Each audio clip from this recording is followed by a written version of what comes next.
Carissimi amici, hoy estoy acá en el paraíso, un lugar ideal para tratar el tema que les quiero proponer. Un tema que podría haber atosigado a la humanidad durante tantísimo tiempo, o quizá beneficiado a la misma. Comencemos con las religiones. Ok, veamos su definición. Conjunto de creencias, normas de comportamiento y ceremonias de oración o sacrificio propias de un determinado grupo humano, mediante las cuales el hombre reconoce una relación con la divinidad, uno o varios dioses, claro, lo que quieran, hay para todos los gustos acá. La etimología también nos dice que proviene del latín religare, que significa reunir, volver a la fuente, a Dios. Como vemos, lo más importante en su descripción es que existe un ferviente anhelo del ser humano por trascender, por complementarse con algo que aparentemente en este mundo le falta, algo que no es limitado como él, algo eterno, que posibilite su existencia después de la muerte, ese gran miedo que tenemos. Este sentimiento emana del carácter espiritual del ser. La espiritualidad es intrínseca al ser. Es más, primero viene el espíritu y luego el ser físico, corpóreo, con el cual solemos identificarnos erróneamente. La religión explota entonces la necesidad humana de recuperar esa conexión perdida al nacer y experimentar la separación. A partir de ahí todo se descontrola un poco, ya que donde existe una necesidad hay un potencial mercado. Ese mercado fue depredado y hecho cautivo por las religiones. La religión convirtió la espiritualidad en un negocio y una herramienta de control de masas, si es que esas cosas se pueden separar. En el amanecer de la humanidad, las religiones eran una experiencia visceral, un viaje extático a través de rituales e ingesta de plantas sagradas como herramientas para acceder a estados alterados de conciencia y comunicarse con lo divino. Esta conexión directa era el corazón palpitante de la espiritualidad prehistórica, pero este vínculo íntimo se rompió cuando un grupo se erigió como intermediario entre la gente y lo sagrado. Así nacieron las jerarquías, los sacerdotes, los dogmas, las castas, los rituales y los tabúes. La religión se institucionalizó, alejándose de su esencia experiencial y transformándose en un sistema de control. La destrucción del paganismo, el chamanismo y la represión de la brujería marcaron un punto de inflexión en la evolución de la psique humana. El conocimiento ancestral sobre las plantas sagradas y sus propiedades curativas y visionarias fue demonizado y perseguido por las religiones, ya que se sentían amenazadas por la revelación directa que llevaban a cuestionar su autoridad y poder. Por citar unos casos, tenemos por ejemplo el soma, una sustancia sagrada utilizada en la antigua India para alcanzar estados de éxtasis y conocimiento directo de Dios. Desapareció misteriosamente. Fue erradicado intencionalmente por los sacerdotes brahmánicos. La llegada de los franciscanos y dominicanos a México en el siglo XVI trajo consigo la erradicación sistemática de la religión del hongo conocida como Teonanacatl. La carne de los dioses, para los amigos. La Iglesia Católica, celosa de su monopolio sobre lo divino, no toleraba esta forma de conexión directa con lo sagrado. Los misterios eleusinos, rituales iniciáticos celebrados en la antigua Grecia, también sucumbieron ante la embestida del cristianismo. Estos misterios, que según los estudiosos de Watson, Hoffman y Rock en The Road to Elysius, habrían involucrado el consumo ritual de una bebida psicodélica a base de cereales. Representaba una vía de acceso directo a lo divino, un conocimiento ancestral que trascendía los dogmas y jerarquías religiosas. Su supresión por parte de los cristianos, motivada por el temor a la disidencia y a la pérdida de control sobre la experiencia religiosa, marcó otro capítulo oscuro en la historia de la represión del conocimiento. Ya en la era actual, como ocurrió en la década de los 60, los guardianes del poder en la sociedad no quieren que gran cantidad de gente tome sustancias o plantas que expandan su conciencia. Unos pocos no los molestan, pero grandes números hacen mucho ruido y no los quieren así que ya sabemos qué pasa porque hay tantas provisiones. El chamán, que muchas veces coordinaba estas ceremonias, era un puente entre el mundo ordinario y el mundo espiritual. Un sanador, un guía, un visionario explorador de lo desconocido, que vivía marginado de la sociedad, aunque arraigado en su cultura, pero trascendía sus limitaciones. Solo era contactado cuando se requerían sus servicios, y si bien era sumamente respetado, su palabra no era la del poder. Esto es algo diametralmente opuesto a los líderes religiosos de hoy en día, que están más metidos en esta realidad dirigiéndola que conectando con planos superiores. En definitiva, son igual o peores que cualquier otro líder político que conozcamos. Delegamos nuestra espiritualidad, al igual que otras necesidades básicas, salud, alimentación, finanzas, etc., a instituciones intermediarias que, según dicen, se especializan en eso, haciendo el trabajo duro de entender el universo y darnos la cosa digerida. Esto nos hizo dependientes de nuestros intermediarios para conectarnos a lo espiritual y encontrar un propósito en la vida, cuando la verdad es que no lo necesitamos para nada. El tema es que usaron ese poder otorgado para controlarte. Esto es así, fin de la historia. Cuando vos delegás, te convertís en un autómata, recibiendo órdenes externas y terminás persiguiendo el objetivo de otros. Es como pasó en el experimento de Milgram. Traspasar la responsabilidad a otro y sos un simple mecanismo, un bot, un NPC, Non-Playable Character. Nuevamente entregamos nuestro poder y nuevamente nos engañaron. Los milenios de oscurantismo y guerra son prueba de eso, Ok, pero ¿cómo hacemos si queremos recuperar esa conexión? ¿No hay otra alternativa acaso? Sí, existe el sendero espiritual, el de la autoexploración. Pero ¿por qué el fenómeno religioso se dio en casi todas las sociedades de forma independiente sobre esta otra alternativa? ¿Será esta la forma de la religión, la única correcta? ¿Es que no hay alternativa en realidad? Bueno, la historia lo escriben los vencedores. Aquellos que optaron por la otra vía fueron asesinados, quemados sus libros y sus prácticas condenadas al ostracismo. Como dije, el mercado está cautivo, no iban a dejar semejante fiesta al azar, todo mejor controlado, como Dios manda. La etimología de hereje significa libre de elegir, es decir, quien no quería seguir los dogmas y quería ser libre de elegir en qué creer, a la hoguera. Tampoco ayuda que el sendero espiritual sea mucho más complicado, en el corto plazo hablando, ¿no?, que el religioso.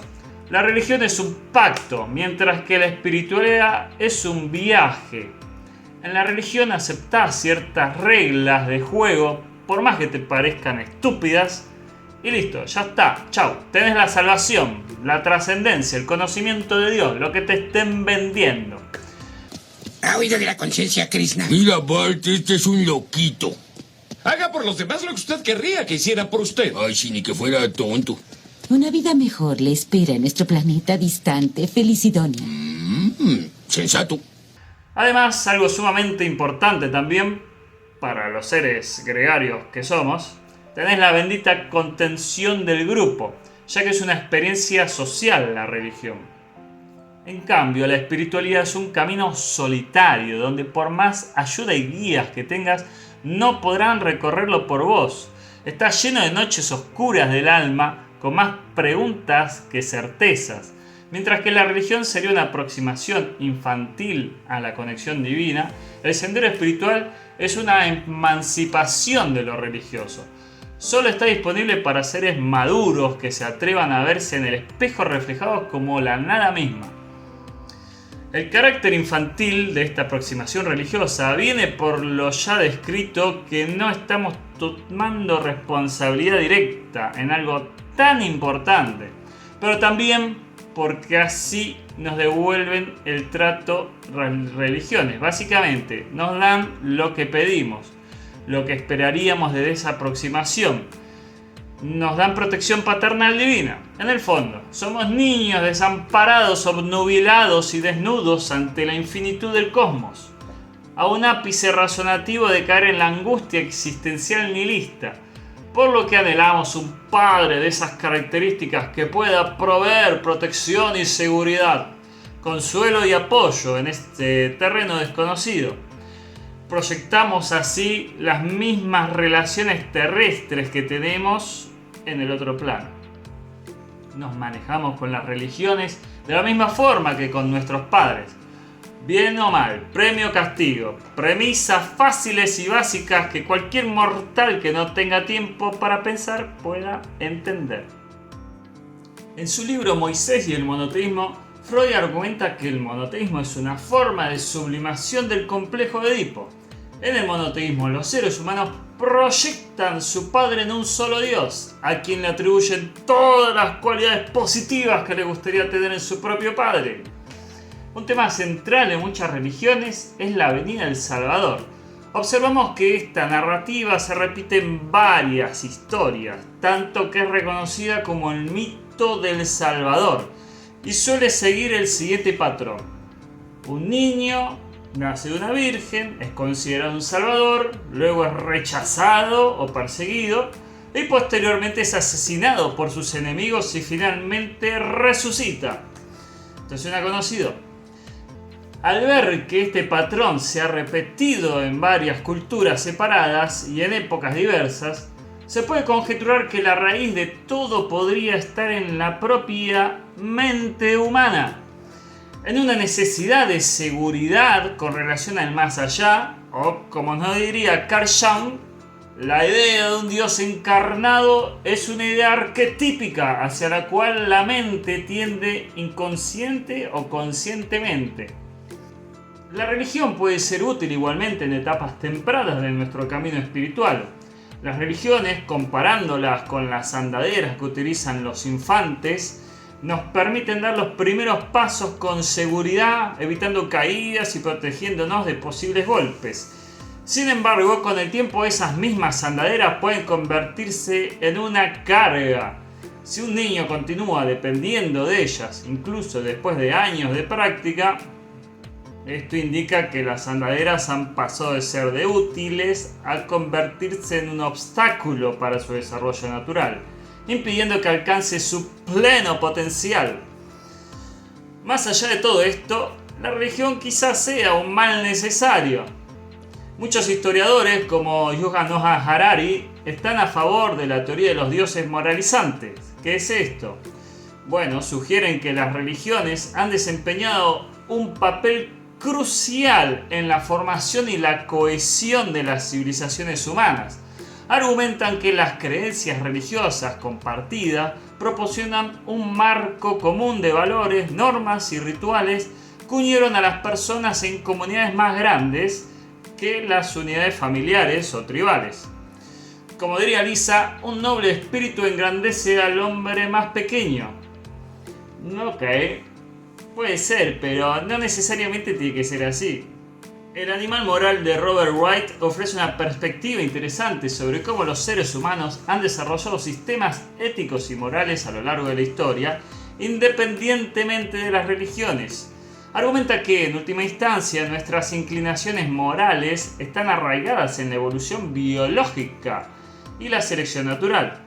Señala que los humanos hemos evolucionado para desarrollar ciertas conductas altruistas y normas sociales que promueven la cooperación y la cohesión dentro de los grupos. Esto sugiere que nuestras concepciones del bien y mal no están simplemente dictadas desde arriba, sino que se han desarrollado a lo largo del tiempo como adaptaciones para la supervivencia y el éxito de la sociedad o de la comunidad.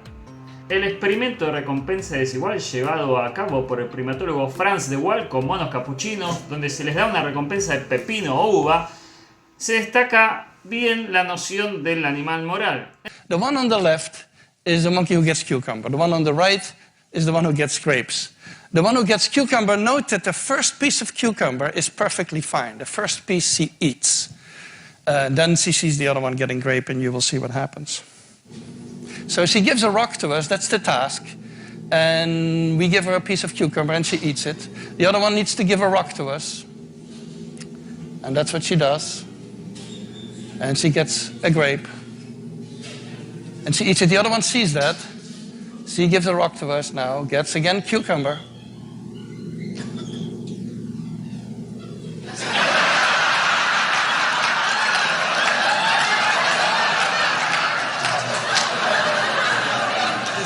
This study became very famous, and we got a lot of comments, especially anthropologists, economists, philosophers. They didn't like this at all because they had decided in their mind, I believe, that fairness is a very complex issue and that animals cannot have it. And so one philosopher even wrote us that it was impossible that monkeys had a sense of fairness because fairness was invented during the French Revolution. Este comportamiento refleja una sensación de injusticia y una comprensión básica de lo que es justo y equitativo. También está el ejemplo del cuidado de los ancianos neandertales, evidenciado en el yacimiento de la Chapiou-aux-Saints, francés, ahí hago lo que puedo. Este comportamiento altruista implica un costo para el individuo, pero beneficia al grupo, al transmitir conocimientos y fortalecer los lazos sociales. Estas posturas dicotómicas fueron investigadas en 2019 por el proyecto CESHAT, una iniciativa de investigación que utiliza métodos interdisciplinarios y datos históricos para estudiar la historia de las sociedades humanas en todo el mundo y a lo largo de todo el tiempo, con el objetivo de comprender mejor la evolución de las civilizaciones y las instituciones humanas. Concluyó que las creencias en los dioses moralizantes solo surgieron después de que las sociedades ya eran grandes, por lo que no podrían haber sido el pegamento mágico de la cooperación que permitió a miles de hombres a desarrollar las grandes sociedades. Yo diría que en realidad es todo lo contrario. Son dioses desmoralizantes, mirándolo a escala humanidad, ya que lo que sí es sabido es que las religiones han legitimizado más de una guerra, especialmente si eran monoteístas. Los politeístas aceptaban la existencia de dioses foráneos, una raya más al tigre no cambia mucho, ¿no? Pero los fanáticos monoteístas, ¿cuántas guerras han librado en nombre de su único dios? Hablo de legitimizar porque muchas guerras santas en realidad tenían fines políticos y económicos ocultos. Pero era más fácil hacernos matar en nombre del dios de turno debido a la alta intolerancia religiosa que por los intereses de la élite gobernante de turno, de lo cual poco teníamos que ver más que ser sus esclavos. Es más, si examinamos detenidamente el desarrollo y la decadencia de las grandes potencias, una verdad incómoda emerge. Las religiones, lejos de ser impulsoras del progreso, han sido a menudo obstáculos para el avance humano. Por ejemplo, si un observador extraterrestre hubiera visitado la Tierra en el año 1500 aproximadamente, ¿qué civilización habría predicho como dominante? ¿China, con su milenaria histórica y vastos logros tecnológicos? ¿O el Imperio Otomano, cuyos avances en ciencia y cultura eran insuperables? Europa, por aquella época, sumida en el fundamentalismo religioso, los conflictos internos y la Inquisición, parecía condenada al estancamiento. ¿Qué pasó? El auge de Europa, en contraste con el declive de China y el Imperio Otomano, revela la carga negativa que las religiones han impuesto sobre el progreso humano. Mientras China y el Imperio Otomano se cerraban en sí mismo, abrazando un fundamentalismo religioso que comenzaba a sofocar la exploración y el avance, Europa experimentaba un renacimiento impulsado por la secularización y el comercio. Y el florecimiento de la ciencia, claro. El comercio trajo consigo nuevas ideas y la difusión de la imprenta de Gutenberg, que aceleró el intercambio intelectual. El poder de la Iglesia comenzó a debilitarse, permitiendo un enfoque renovado en la ciencia y la tecnología. Estas emergieron entonces como motores del progreso y la prosperidad.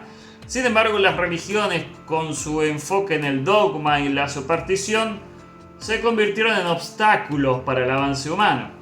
La civilización musulmana, que una vez fue un faro de conocimiento y comercio, aunque muchos no lo sepan, cayó en la decadencia cuando los eruditos musulmanes limitaron el alcance del aprendizaje a los preceptos religiosos. China, una vez líder en innovación, se aisló del mundo exterior, permitiendo que Europa la superara en ciencia y tecnología. En resumen, la historia nos enseña que el progreso humano está intrínsecamente ligado al abrazo de la ciencia y la tecnología, no a las restricciones impuestas por las religiones. Aquellos que optan por ignorar estos avances lo hacen bajo su propio riesgo, mientras el mundo continúa avanzando hacia el futuro. Este fenómeno es conocido como la tesis de la secularización. Es una teoría sociológica que sugiere que a medida que las sociedades avanzan en términos de desarrollo económico, científico, cultural, la importancia y la influencia de las instituciones religiosas disminuyen. Esta teoría está apoyada por varias investigaciones como las siguientes. Barber en 2011. El estudio de Barber encontró una correlación negativa entre la riqueza y la religiosidad en 140 países. Lynn Harvey Niebuhr 2009. Encontró que la educación está inversamente relacionada con la religiosidad. Y por último, Wynne Gallup International 2012, encuesta global que encontró que el ateísmo es más común en países desarrollados. Existen varios motivos que explican cómo se cumpliría la tesis de la secularización. En primer lugar, el mayor acceso a la educación juega un papel importante. La educación facilita el pensamiento crítico y la capacidad de cuestionar los dogmas religiosos, lo que puede llevar a una disminución en la adherencia a la religión. Además, la riqueza y el bienestar económico también pueden contribuir a la secularización. Cuando las personas experimentan seguridad económica, es posible que sientan menos necesidad de depender de la religión para encontrar consuelo o apoyo en tiempos de dificultad. Por último, los valores sociales desempeñan un papel significativo en la secularización. Las sociedades con mayor riqueza y educación tienden a valorar la individualidad, la tolerancia y la secularidad. Estos valores pueden influir en la forma en que las personas perciben y practican la religión, llevando a una disminución en la religiosidad en general. Pero entonces, ¿hay vida más allá de la religión? Si no nos basamos en Dios para darle forma a esta civilización, ¿en qué lo hacemos? Como dijo Dostoyevsky, si no existe Dios, todo está permitido. Hay quienes piensan que si no hay Dios, entonces vale todo y el mundo perdería orden. Es justamente para mí lo contrario. Como hay un Dios, sus dogmas y mandamientos pueden estar por encima de cualquier otra moral y se puede justificar conductas muy aberrantes, ya que la violencia puede considerarse moralmente aceptada. A lo largo del mundo y de toda la historia se ha asesinado a más personas para imponer la justicia divina que para satisfacer la codicia. El no existir un Dios nos hace responsables de nuestros actos, nos vuelve más auténticos, ya que no delegamos nuestras acciones a símbolos externos. El filósofo español José Antonio Marina estudia esto en su concepto de ganchos trascendentales. Son principios últimos que utilizamos para justificar nuestras creencias, valores y acciones. Estos principios no se basan en la lógica o la evidencia empírica, sino que son postulados que aceptamos como verdaderos, sin necesidad de demostración, muy importante. Los ganchos trascendentales son necesarios para la vida humana porque nos proporcionan un sentido de dirección y un marco moral en el cual actuar. Sin ellos estaríamos perdidos en un mar de relativismo y nihilismo. El error de varias civilizaciones fue quedarse con el primer gancho trascendental que se cruzaron por ahí. Claramente fue el de Dios. Este gancho se refiere a la idea de que Dios es el fundamento último de la moral, la justicia y el orden social. En este contexto, Dios no solo es un ser supremo, sino también la fuente de la legitimidad del poder político. En las monarquías teocráticas, el gancho trascendental de Dios se utiliza para justificar el poder del rey. Se argumenta que el rey gobierna por derecho divino, es decir, que su poder le ha sido otorgado de Dios. Esto implica que es incuestionable y que su autoridad debe ser obedecida por sus súbditos. Ya en los diálogos escritos por Platón, donde Eutifrón hablaba con Sócrates, se planteaba que la moral no depende de la existencia de un dios. Incluso si Dios existiera, sus dictados morales no serían la base de la moralidad por dos razones. Si Dios tiene buenas razones para considerar ciertos actos como actos morales malos, no matar, no robar, etc., podemos apelar a esas razones directamente, sin necesidad de Dios como intermediario. Número 2. Si Dios no tiene buenas razones, su moralidad no sería válida y no deberíamos seguirla. La verdad es que no necesitamos a Dios para convivir pacíficamente. Existen otros ganchos que, si bien no son perfectos, son mucho mejores que el de Dios. Algunos de los más importantes son la razón.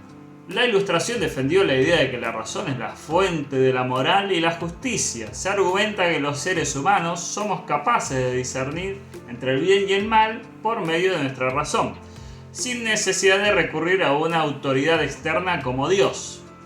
La naturaleza humana.